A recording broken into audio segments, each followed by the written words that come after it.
Good morning and welcome to the weekly Driller Newscast. I'm your host, Brock Yordy, and here's the latest news impacting the drilling industry this week. Kentucky is receiving federal funding for orphaned oil and gas wells. Texas, New Mexico, and Colorado released 2022 Rio Grande water supply information. And for our featured story of the week, we will start part one titled, They Just Don't Want to Work, the first of a three-part series on hiring the next generation. But before we spud into this week's news and featured story, let's talk employee safety. How do you feel? It's the beginning of the week. Our industry, we got plenty of procedures and processes that we follow. But one thing that we're not very good at following is maintenance of our body. And we have lots of repetitive stress and strains and muscle injuries in our industry because of the way we operate. Because we operate as if we're the bigger hammer. When we need to solve something, what do? We get a bigger hammer, and that's crawling into a crawl space, or into a pit, or watching a colleague grab 2 bags of bentonite and carry it from the water truck over to the grouter. And we're overexerting ourselves. And it's no good. And we can see it. 1 in 100 workers in the construction industry will miss 7 or more days this year due to soft tissue and muscle injuries. These injuries are from repetitive stress. They affect our neck, our back, our shoulders, our elbows, our arms, our hips, our wrists, our knees, and our ankles. What can we do to prevent these injuries? We have to continue to work, but I want you to think about when we have that $1 million piece of equipment, what do we do first thing in the morning? We check all the fluids. We check to make sure that it's still in good working condition. And then we start it up. And we don't just run it right up to 2,000 or 2,500 RPMs. We let it warm up. We let all the oil and all the gear lube and all the hydraulic oil get to where it needs to be. So, as good owners and drillers and foremen and workers, we have to consider this. If we're spending the weekend conditioning ourselves so that we can have a better work week, what is happening?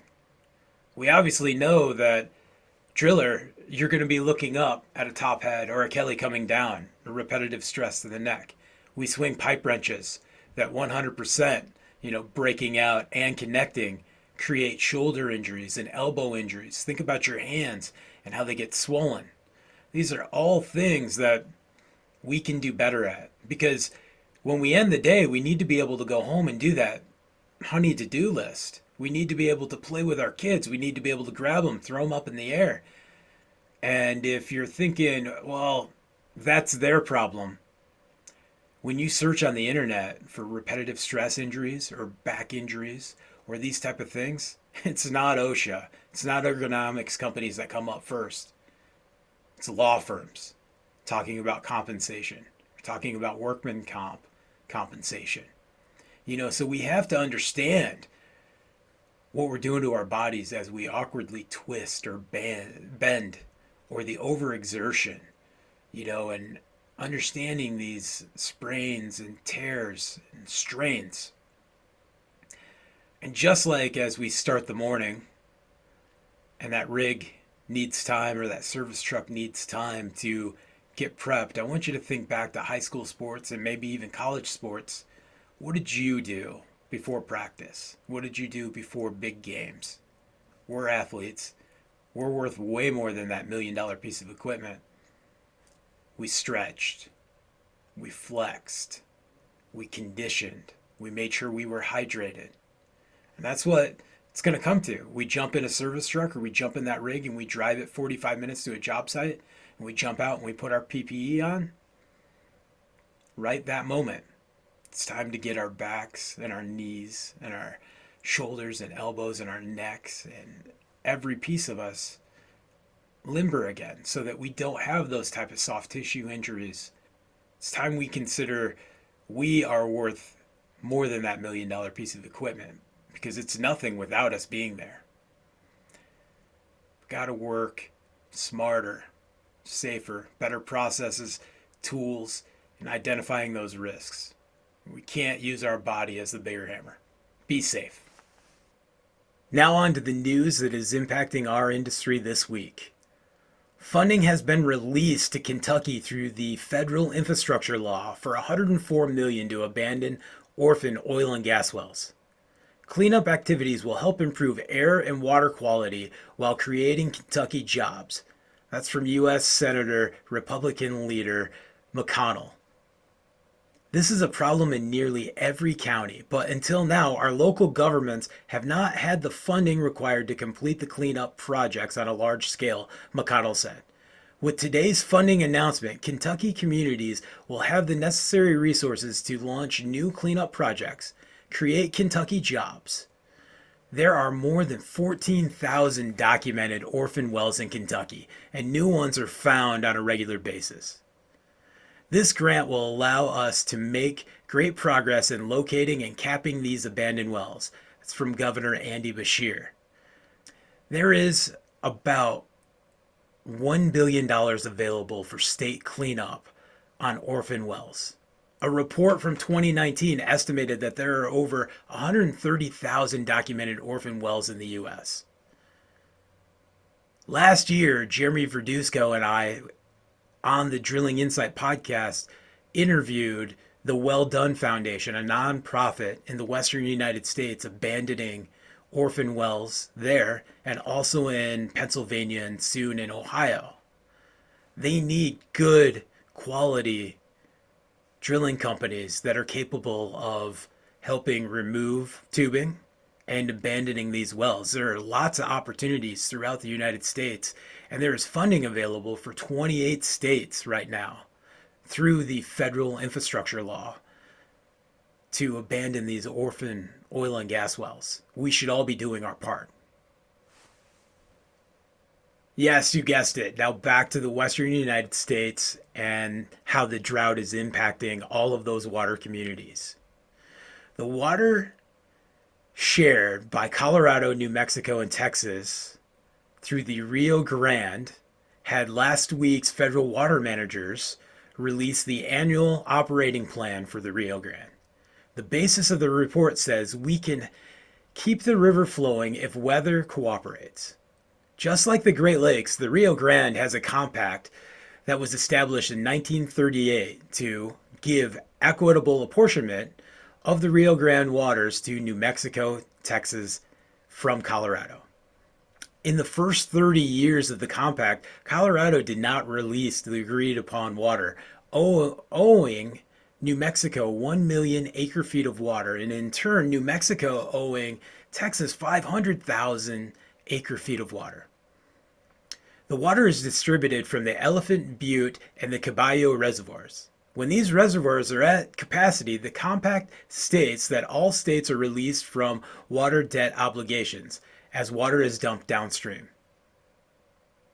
After the release of the annual report, New Mexico has requested farmers to fallow farmland this year, and they will be paid not to irrigate. The Colorado River is one of the most closely controlled rivers in the world. It also has a compact established in 1922 for Arizona, California, Colorado, Nevada, New Mexico, Utah, and Wyoming. It is responsible for water and power generation. We can see that power generation at Lake Powell and Lake Mead. Both reservoirs right now are half full and have been actively in the news. We're going to continue to see these type of situations happen as we see the impact, and if we don't get the rain that we're expected for the monsoon season, it could be even worse. And the Rio Grande affects Mexico just as much as it does Texas and New Mexico. So if you're in those areas, definitely be watching what's happening with legislation and plans and what we're doing with our farmland and irrigation. Welcome to the featured driller portion of the Driller Newscast. And today I have a fellow Michigan driller with me, Robert Coon. Go ahead and introduce yourself, Robert. Good morning. Good morning. My name is Robert Coon of Coon Well Drilling. Formerly of Coon Well Drilling. I'm retired now in Michigan area. And good morning. Well, good morning. We'll jump right into our question. How did drilling get into your blood?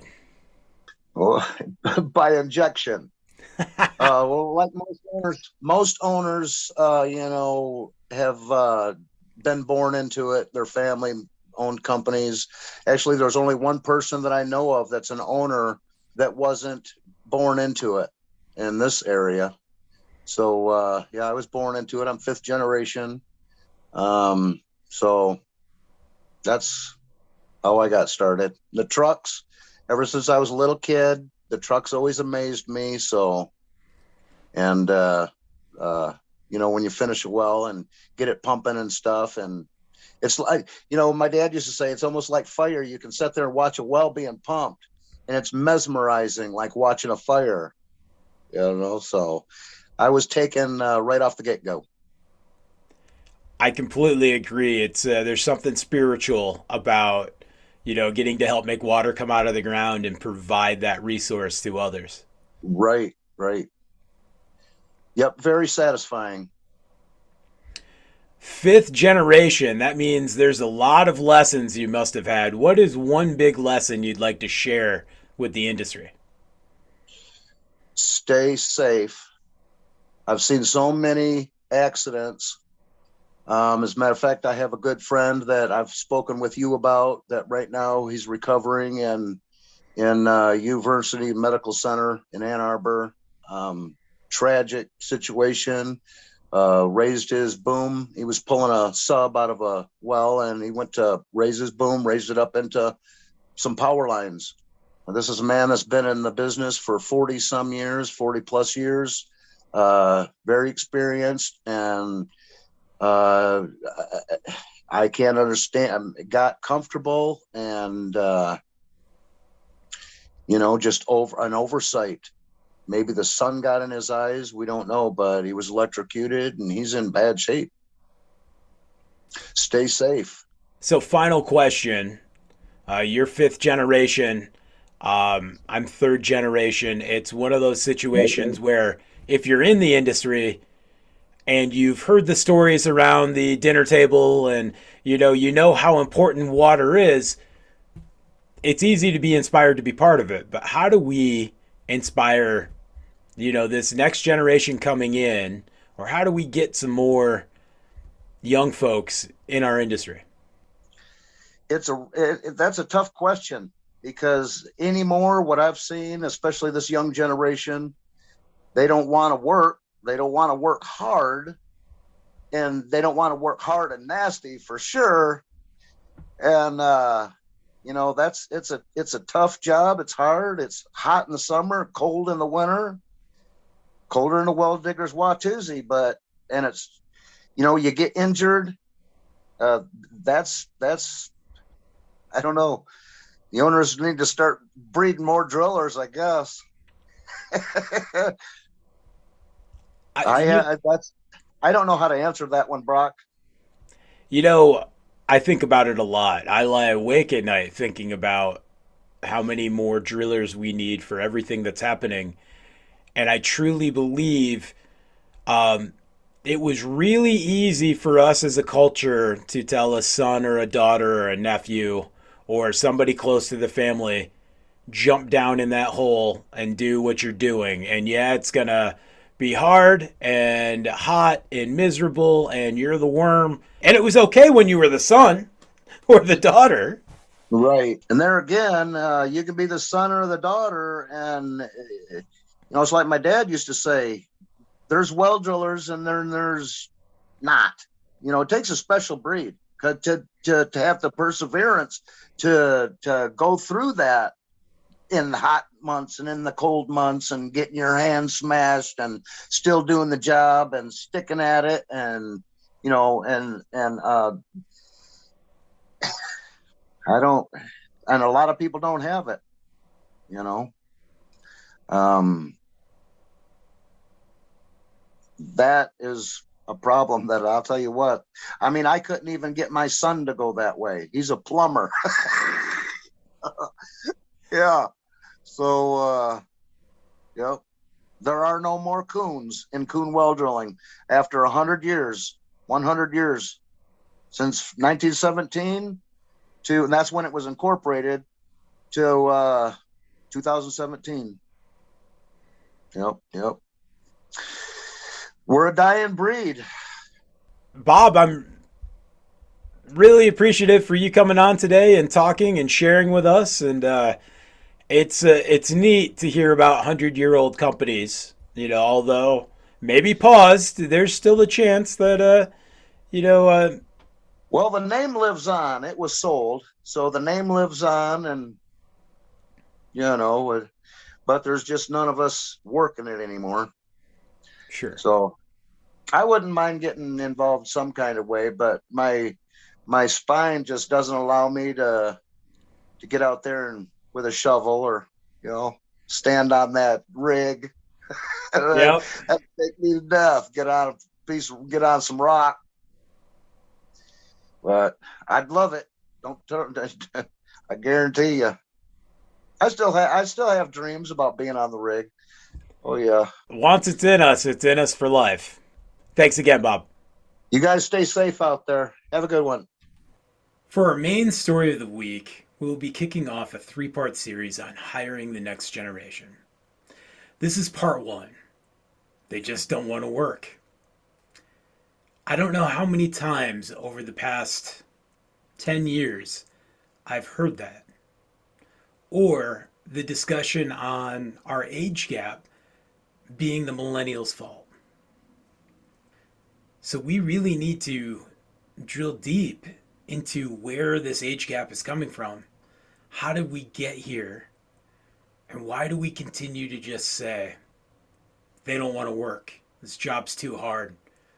The reality is, there are 7.6 million men and women working in the construction industry. The Association of General Contractors released a construction data that this industry has more than 745,000 employers with over 7.6 million employees. This creates about 1.4 trillion in business a year. So we have plenty of people. It's just, where do we fall as the drilling industry in those 745,000 employers? Then if we look at the historical data from the Census Bureau on job movement and flow, we're estimated in 2022 to lose 1.2 million construction workers. They're going to leave to go work in other industries. 1 in 5 construction workers are over the age of 55 years old. When do they plan to retire? I know in the industrial drilling industry, it's very common we don't retire. We have a very poor retirement plan in place and a broken body when we do it. So what does the drilling industry's playing field look like in this massive industry of 745,000 employers? We're likely less than 5% doing all the employment. And we are a very tribal, self-taught industry with few SOPs and considerations on succession planning. So let's jump back 20 years when I was in my 20s. We had a good plan in place of hiring the neighbor kid and the farmer's son or daughter, recruiting people at the local coffee shop, lumber yard. There were plenty of places where a drill rig pulled up, it looked awesome. We brought him to work. And then what happened? Two things. 9/11 happened, and a lot of the good men and women that would have been immediately trade savvy wants to work with their hands, wants to be outside, loves the mud, went and fought the war on terror. And while that was happening in their deployments, we had the housing market crash. And many of our small businesses right-sized, made it so that we could sustain. Heck, I left my father's company, went to college full-time during that because it made sense for me to be in school through the rainy fall and all of winter into spring and be back at the family business mid-April through Labor Day. So we have an opportunity right now. It's the last week of April. We have plenty of smart, young, able-bodied men and women that are in the geoscience industry, studying those majors, understanding engineering, that need summer work. But we can only do this if we have a good onboarding process. And we have to think about our culture. So is it they just don't want to work? Or is it they don't want to work in this job? A young individual with no debt needs about $15 an hour to get to that living wage of $30,000 a year. That's working 40 hours a week, 50 weeks a year. We can go to Massachusetts Institute of Technology, to the livingwage.mit.edu page, and you can look at living wages throughout the country, who takes in Bureau of Labor Statistics and minimum wages and data and continues to update it, created by Amy K. Glassmeyer. And if we take that same individual and they have a spouse, they require nearly $25 an hour to have a strong living wage that can cover everything from housing to transportation to all the amenities that make it worth being a productive individual. And if they have one child, we're at $27 an hour or greater. And this is the base minimum. So we look at that, compound that with many companies providing insurance and others not, and we can start to see the picture of where is this new generation. They just don't want to work.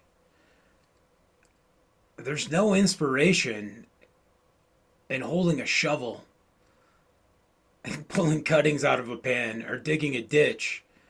And what we do, the inspiration comes from making resources come out of the ground. And then we put on the fact that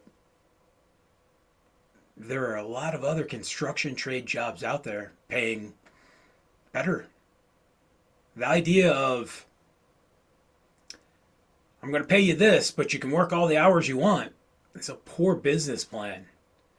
I want you to consider some projects that should have finished on time. However, in order for the living wage to be made, they became 50-hour or 60-hour work weeks to complete those jobs.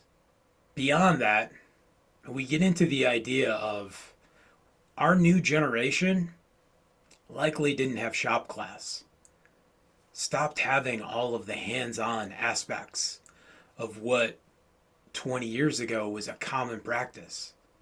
And we're seeing huge influxes in trade schools and vo-tech centers throughout the country, and big influences on teaching trades at all levels. But this has been the last 3-4 years, and we've just had a crazy pandemic in the middle of that. So we have a workforce that wants to be outside, wants to be part of this next generation of the future of building. They've run Minecraft, so they've been building cities and planning and designing, not just playing video games. They like being outside. They want to be in geosciences and engineering and being able to point at large structures and saying, I had something to do with this. And I think about what I just wrote about in the Driller about soft skills. And we get that term soft skills. It's 50 years old. And I hear gruff, tough leaders say, I got to work on my soft skills. I got to figure out this trophy generation and how to treat them better. But it's just something I'm not good at. And it's ironic because soft skills was a study done in the late 60s for the U.S. Army as we were drafting 1 in 4 to go fight in Vietnam. And it was tough and we weren't doing well. And so these psychologists started looking into the leaders that could inspire and get the troops to be victorious and turn this around.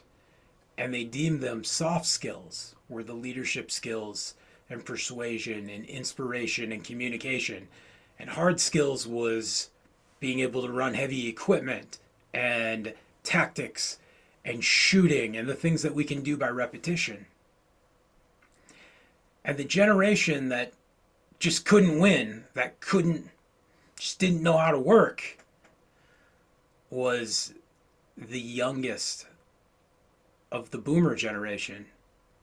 And it was the oldest of the boomers and the youngest of the greatest generation who had fought 2 wars and helped build our nation that was looking down at these young men and saying, they just don't want to work. They don't know how to win. So it's going to be our culture. It's going to be our pay. It's going to be everything that builds what our businesses were like 30 years ago. That treatment of the family member, the succession, the neighbor, the nephew, working for dad, and grandpa, and mom. We have to figure out how to hone back in on the family business core and using that teaching that, sure, you could be upset at the son at dinner for it taking an extra 3 hours to get that pump pulled, but then we let it go and we found a time to say, I'm proud of you and you're doing a good job. But now we have a new generation that needs that aspect of good pay, inspiration, and being part of our industry. And we're just not going to get there in the culture we have right now. So the next time you say they just don't want to work, I want you to think about work for who? Because there's plenty of them out there. And with the infrastructure bill and the water crisis and everything that's happening, there's a lot more that needs to be had. This is a wrap up of episode 8 of the Driller Newscast. Thank you for joining me this morning. You can catch us every Monday morning at 6:30. We are now on Spotify and Apple Podcasts, or you can check out the video. If you have a idea, a success story, a failure story, an injury story, want to debate what we've just talked about with hiring the next generation, contact me. Questions at askbrock.com. Check out thedriller.com. There's great content coming out daily. We thank all of our advertisers for supporting the Driller.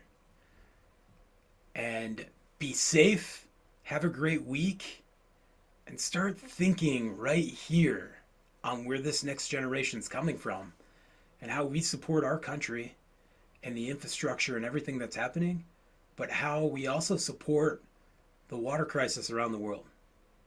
Thanks, everybody.